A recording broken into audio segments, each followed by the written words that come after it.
Obedience. The illusion of choice, controlled by the architecture of power. Not through fear, not through violence, but through something far more terrifying: invisible control. Machiavelli didn't believe you needed to shout to be obeyed. You didn't need whips, prisons, or armies. You just needed to master a few silent rules that make people comply without resistance. And thank you for it. Because the most powerful kind of obedience isn't when they follow you out of fear. It's when they follow you because they believe it's their own idea. And if you do this right, you never have to raise your voice. Never issue a threat. Never beg for respect. You walk into a room and people adjust. You speak softly and they listen like it's law. You say nothing and they move anyway. Let's begin with Machiavelli's first principle of invisible power, the foundation upon which all lasting obedience is built. Rule through perception, not presence. Machiavelli understood that people don't obey what's real. They obey what they perceive. You don't need to be powerful. You only need to appear powerful. And once that image is locked in their mind, they will treat it like truth. This is why kings wore crowns, why generals wore armor, why rulers carried staffs, seals, symbols, not just for tradition, but to build an image so heavy, no one dared challenge it. Today, it's more psychological, more silent. People obey confidence without explanation, calm under pressure, mystery in speech, and unapologetic movement. They obey because these signals suggest something they don't want to test. Machiavelli wrote, "Men in general judge more by the eye than by the hand. Everyone sees what you appear to be. Few experience what you really are. Never forget this. People follow not who you are, but who they believe you are. Control that belief, and you don't need to control anything else. Create a power gap, then make them feel grateful to close it. If you want someone to obey you willingly, they must feel lower than you, but not humiliated. The key is controlled distance. You remain elevated, untouchable, respected, but allow them moments of access. You respond to them when they're useful. You reward their loyalty with brief attention. You give them a glimpse of your favor, not the whole thing. This gap does two things. It creates aspiration. They want to rise to reach you, and it creates dependence. They believe their worth is tied to your approval. Now, they don't just obey, they compete to obey. They try to impress, to align, to anticipate what you want before you say it. And you never had to command them. You simply stood where they couldn't and made them want to stand beside you. Design the environment to make disobedience feel dangerous. Machiavelli understood that humans are shaped more by their environment than by their will. So if you want obedience, don't fight them directly. Just shape the atmosphere. Create a space, physical or psychological, where rebellion feels out of place. This can mean a culture where disobedience is mocked, a tone where silence feels ominous, a standard so high, anyone who breaks it looks foolish.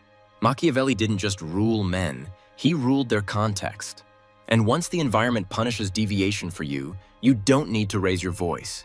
You've built a system that does the disciplining for you. He who causes another to become powerful ruins himself. So stop fighting people individually. Build systems of loyalty, reputation, and standards so strong the people will police themselves. Speak less, so every word becomes law. Here's the cruel trick of power. The more you speak, the less you're heard. If you talk constantly, you become background noise. If you explain everything, you invite questioning.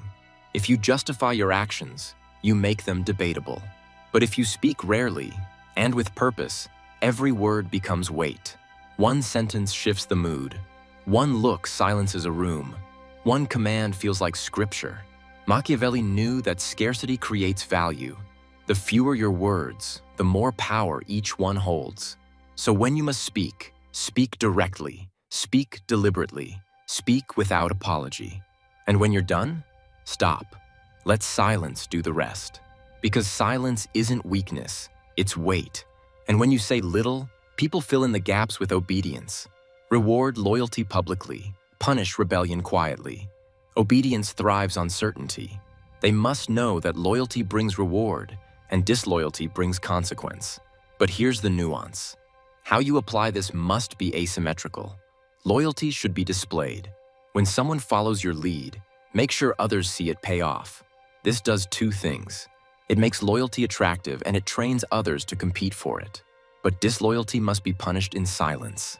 Don't rage, don't threaten, don't explain, just remove them. Silently, suddenly.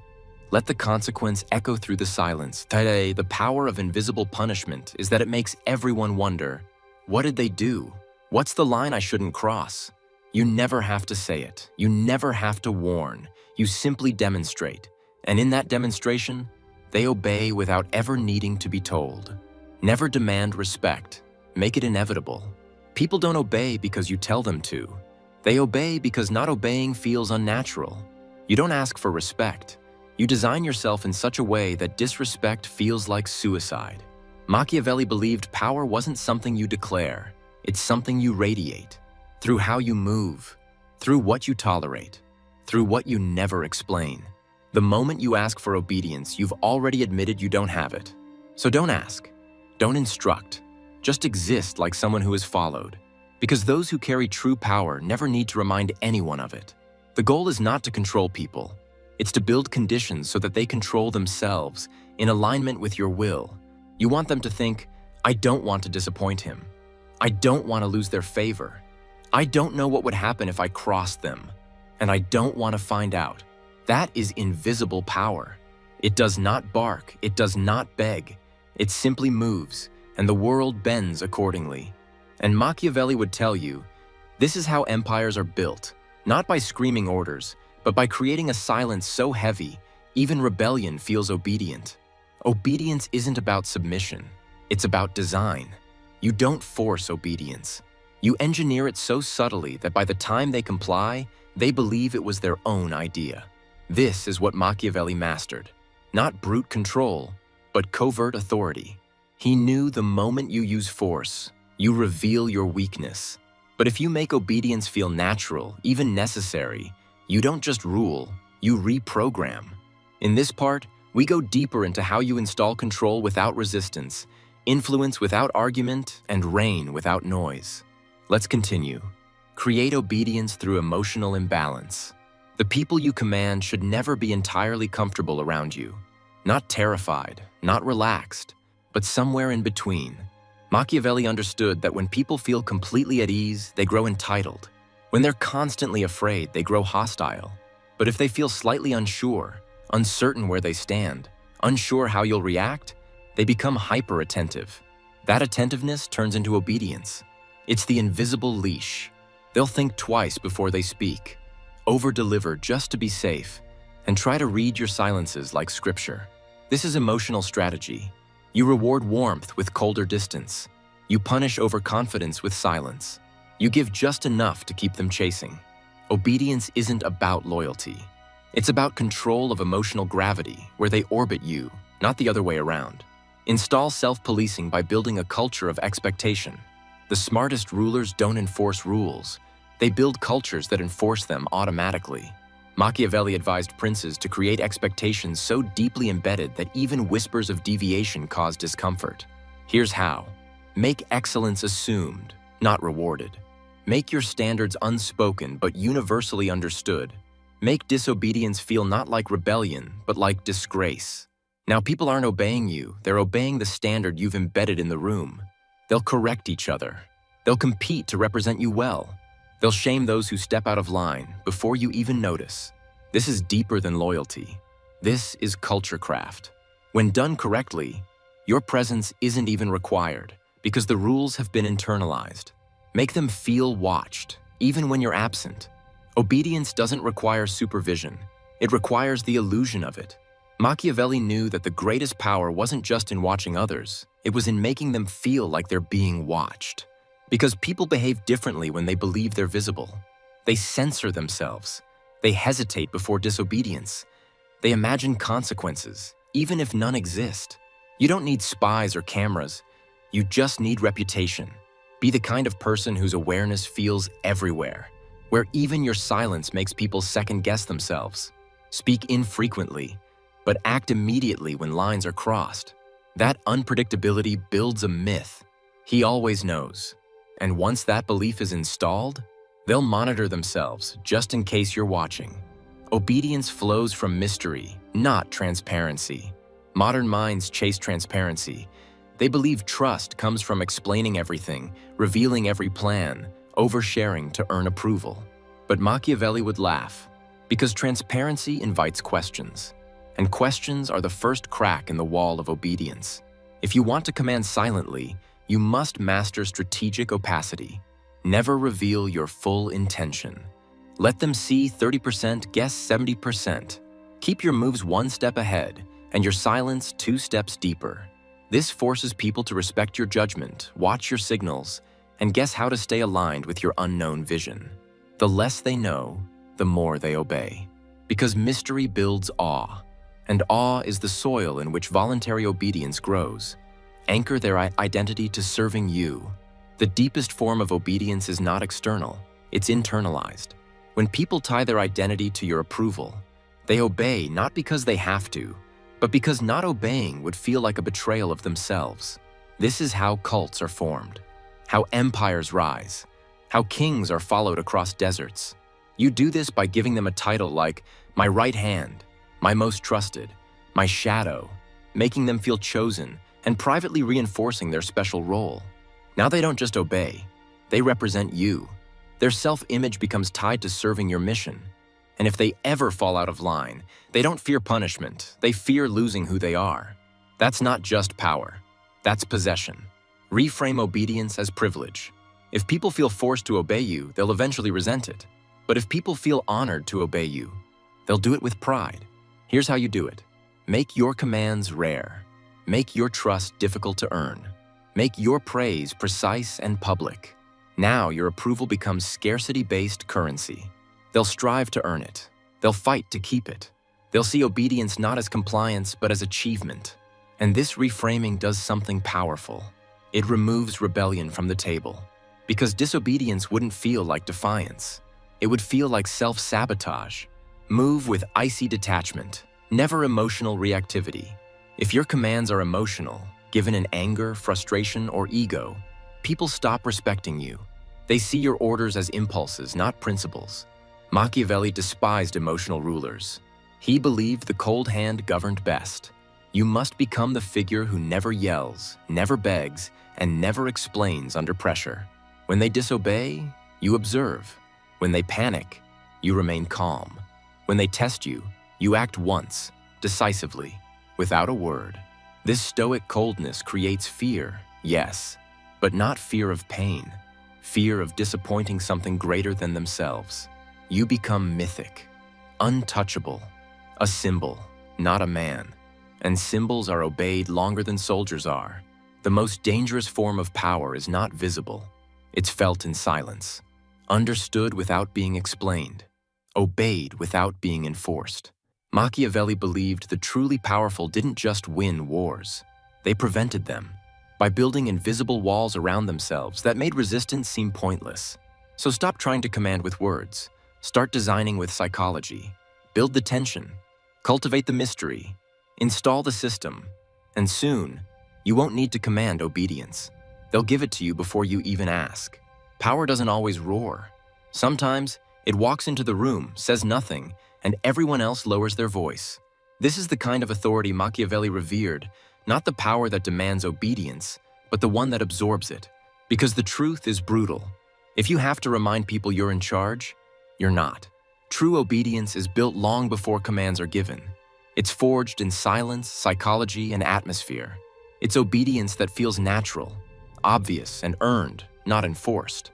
In this third part, we go even deeper, into psychological mirroring, strategic absence, emotional anchoring, and the invisible hierarchies that turn you into someone people automatically align with.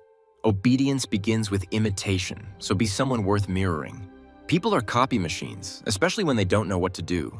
In moments of uncertainty, they scan the room and follow whoever looks most certain. Machiavelli understood that the first step to control is not to order. It's to become the standard. You don't ask them to be disciplined. You embody discipline. You don't tell them to be calm. You radiate calm. You don't preach confidence. You move like someone who never needed permission. Now, without saying a word, others start copying your tone, your posture, your speech patterns. Why? Because people obey what they admire. And if you design yourself as the model, obedience becomes a reflex. Never underestimate this. Every movement is a message. Every silence is a signal. Every action trains people how to treat you. And if you get that right, they'll align with you before you ever open your mouth. The art of strategic absence. Make your presence valuable. What people see constantly, they start to devalue. What they rarely see, they anticipate, respect, and chase. Machiavelli would never sit in the same room too long. He believed in distance and its ability to amplify power. When you're always available, always explaining, always involved, people take you for granted, feel comfortable challenging you, and lose the instinct to obey. But when you disappear at the right moment, when your absence is felt, people start behaving better just to earn you back. Strategic absence does 4 things at once. It builds mystery, it builds hunger, it raises your value, it makes people regulate themselves.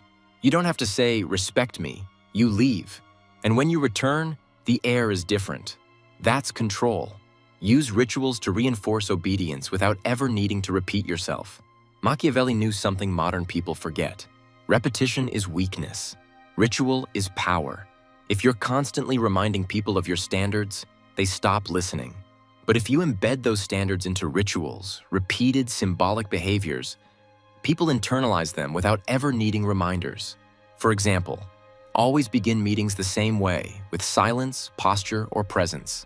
Create subtle entry protocols into your space, like knocks, pauses, posture checks. End interactions on your terms, never theirs. These rituals create a sense of order, and humans crave order, especially under a strong figure. Soon, the ritual becomes sacred, and breaking it feels like betrayal. You never had to shout, never had to punish.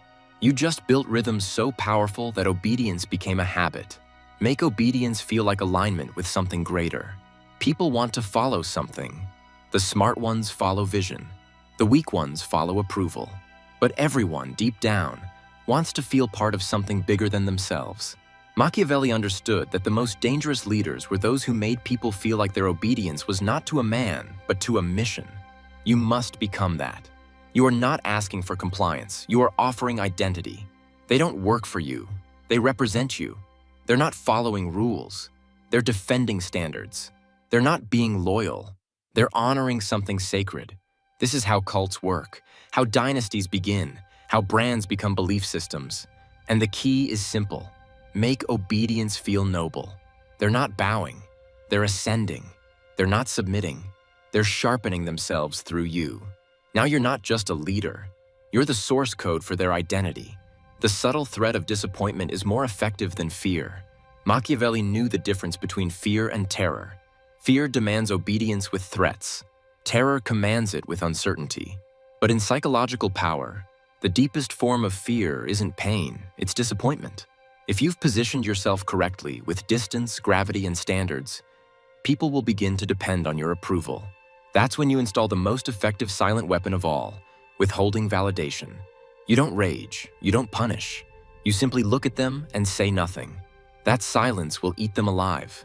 Because when someone needs your respect, losing it is a deeper punishment than any public humiliation. You've made your disappointment so heavy that even your quiet stare feels like a sentence. That's invisible power, the kind you carry in your eyelids. Replace force with finality. The reason most people don't get obedience is because their boundaries are soft. They give second chances, they explain, they hope. But when Machiavelli wanted someone to fall in line, he didn't yell. He just made it clear. One mistake equals disappearance. That's not force, that's finality. And finality is terrifying. When people know there are no warnings, there is no negotiation, there is no comeback, they obey. Because you've made the cost of disobedience so clear, so absolute, so quietly brutal, that even the proudest ego folds before testing it. No theatrics, no threats, just rules written in silence and consequences etched in stone. Machiavelli didn't write for men who wanted attention. He wrote for those who wanted dominion. He didn't care if you were liked. He only cared if, when you enter the room, everyone else adjusts. And to get that, you don't need volume. You don't need violence.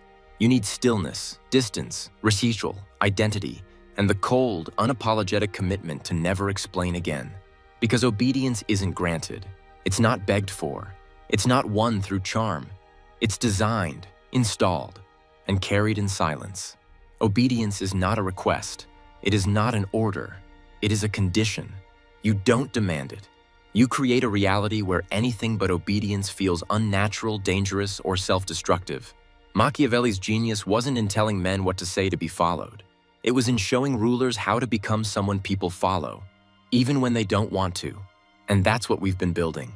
A world that obeys you, without your voice being raised, without your power being questioned, and without force ever needing to be used. Let's bring this to its final edge. The last steps, the coldest moves, and the psychological seals that turn respect into unshakable control. Let them think they're free, while you shape every option. This is the Machiavellian masterpiece, the illusion of choice. People obey most when they believe they're choosing. But you already decided the outcomes. You don't say, do this. You say, which of these two options do you prefer? Both of which lead where you want. You don't order, you curate. You don't command. You frame. And here's why it works. They feel respected. They feel intelligent. They feel involved. But in truth, you wrote the script. They just picked the costume. This is how the most powerful rulers governed. They let the people vote on candidates they installed. They let the soldiers choose from missions they had already approved. They let the court debate outcomes already set in stone. It wasn't tyranny, it was invisible design. The strongest obedience doesn't feel like obedience at all. It feels like destiny. Position disobedience as a threat to the group, not you. If someone disobeys you directly, there's risk. It turns into a battle of egos, and others might take sides. But Machiavelli knew how to cut the ego out of enforcement. Make disobedience a betrayal of the group, not you. You say, this isn't about me, it's about the mission. This behavior weakens us.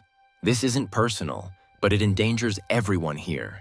Now anyone who defies you becomes an enemy of the collective. The group turns on them. They feel isolated, not because you banish them, but because everyone else does. You don't have to punish, you just redirect the pressure. And in that moment, you install a powerful cultural message. Disobedience here makes you alone. And in a world obsessed with belonging, that's a sentence far crueler than exile.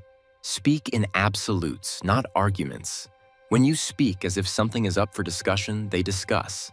When you speak as if something is true, they obey. Machiavelli didn't plead. He didn't qualify. He didn't say, in my opinion. He said, this is how it is. Here's what we're doing. That ends now. This doesn't mean you're a tyrant. It means you understand certainty equals leadership. People want to follow someone who already decided, someone who knows, because their own minds are often filled with hesitation, doubt, and emotional noise. When your tone is final, your words carry structure, and humans crave structure. Even your silence, when placed after an absolute, becomes law. We don't reward disloyalty. Silence, no follow-up, or no reaction. That silence screams louder than any speech. Speak like a cliff, unmovable, cold, unarguable, and they will adjust, because resistance sounds foolish in the face of unwavering truth. Never re-explain the standard, just enforce it. The weak leader explains, again and again. Each time they repeat the standard, they devalue it. They show uncertainty, weakness, doubt. But Machiavelli would enforce it once. And after that, he wouldn't speak. He'd remove. Because every time you explain a rule, you create the illusion that it can be negotiated. You show you need their understanding. You're afraid of being misunderstood. You value agreement more than alignment. But if obedience is to become automatic, then it must be binary. They follow it, or they vanish from the system. No tantrums, no lectures, no drama. Because here's the truth. Explaining rules is for teachers. Enforcing them is for kings. Let the obedient rise. Let the disobedient disappear. This is the final lesson. The seal of invisible rule. The last sharp edge of obedience without force. Make loyalty feel like a ladder and disobedience feel like erasure. You don't shout, punish, or argue with the disobedient. You just remove them. Quietly. Instantly. Without spectacle. No second chances, no closure, no message. And the loyal, they rise. Publicly. Visibly. Their reward becomes the warning. their success becomes the reminder. Because you've built a culture where obedience is not submission, it's ambition. And once people see that obedience leads to access, status, protection, they won't follow you out of fear. They'll follow you because they see themselves in you. And that's when you stop being a ruler. You become a system, a gravitational center around which their identity, movement, and behavior naturally organize. Anyone can shout, anyone can punish, anyone can threaten. But that's not power, that's panic. And the louder you speak, the more control you lose. Machiavelli didn't want to teach you how to make people obey you today. He wanted to show you how to build an atmosphere so psychologically dense that people obey you without ever realizing they've been trained. They align themselves. They discipline each other. They fear your silence more than they would fear 1,000 soldiers. Because you didn't rule with commands. You ruled with presence, with absence, with standards so high, so immovable, so quietly absolute, that even rebellion felt like kneeling. This is the empire you build with invisible power. Let them think you're calm. Let them think you're soft. Let them forget that their obedience is not a response, but a design. And by the time they realize they never had a choice, you'll already be their king.